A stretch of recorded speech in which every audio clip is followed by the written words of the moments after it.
So I tried Zeeverse, got hooked and went in with $100.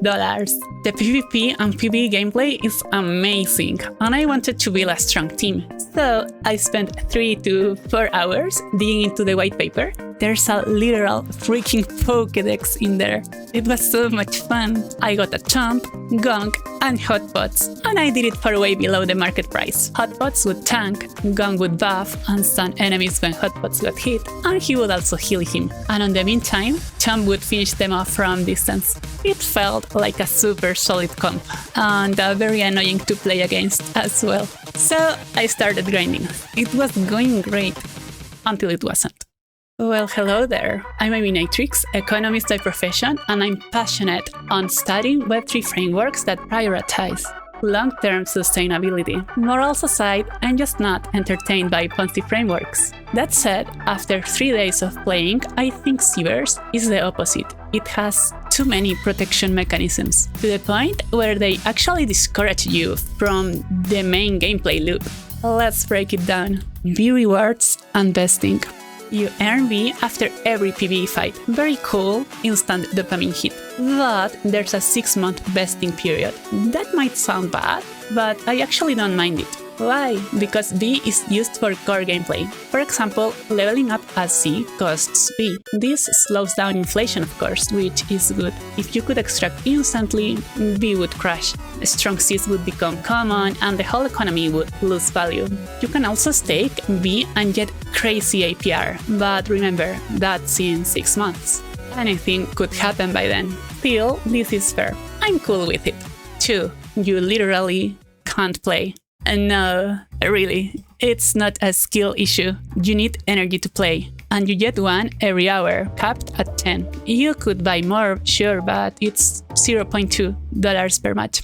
Now, I got 200 energy for inviting friends.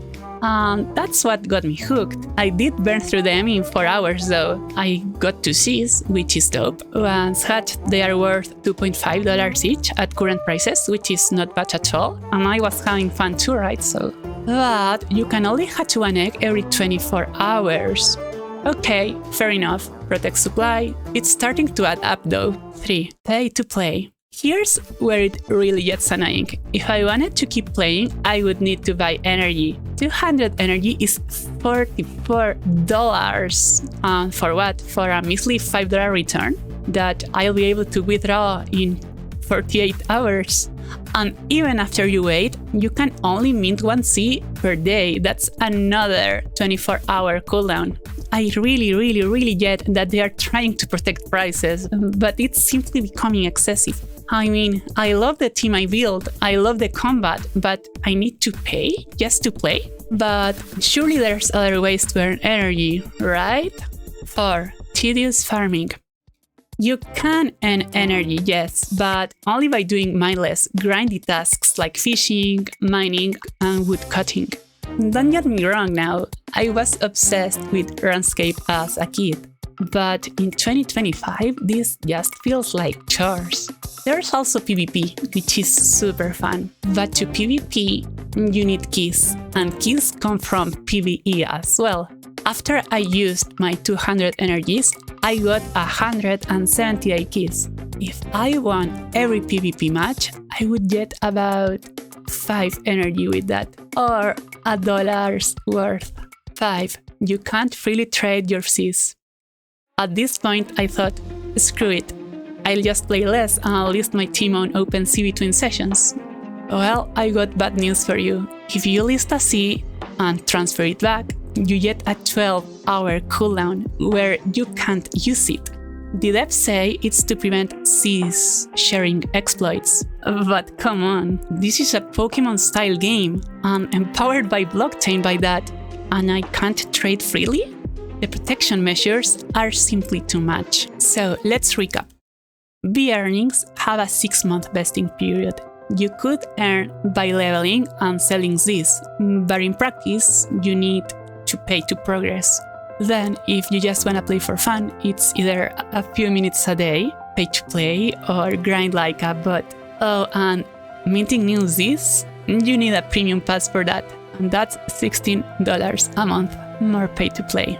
But Emmy, it's not play to earn, it's play to airdrop. Sure, but if the team is this focused on protecting the economy, do you really think the token will hold value when players are forced to pay to play?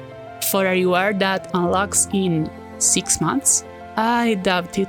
Most people will probably leave after the TGE, and that's the real shame, because the combat system is amazing. Also, the game has a steep learning curve. You need to study to understand the basics. Personally, I love that, but if most new players are just here for the airdrop, they're gonna bounce hard. Just hop into chat, tons of confused players are asking what to do. And I don't think that type of player will be happy about having vesting either. TLDR, frustration, plus barriers to play, plus earnings tied to a TGE, I don't see it lasting as is. Still, I don't think these issues are impossible to fix. The foundation is genuinely strong. They just need to ease up on some of the protection mechanisms and find a better balance. From what I've seen, the team is really passionate and truly engaged with the community. And let's not forget that there is already a loyal community that's been around since the beta days. The core gameplay is solid, and with the right economic tweaks, I really believe Zeeverse could thrive. I'll be watching and rooting for them. Thanks for watching.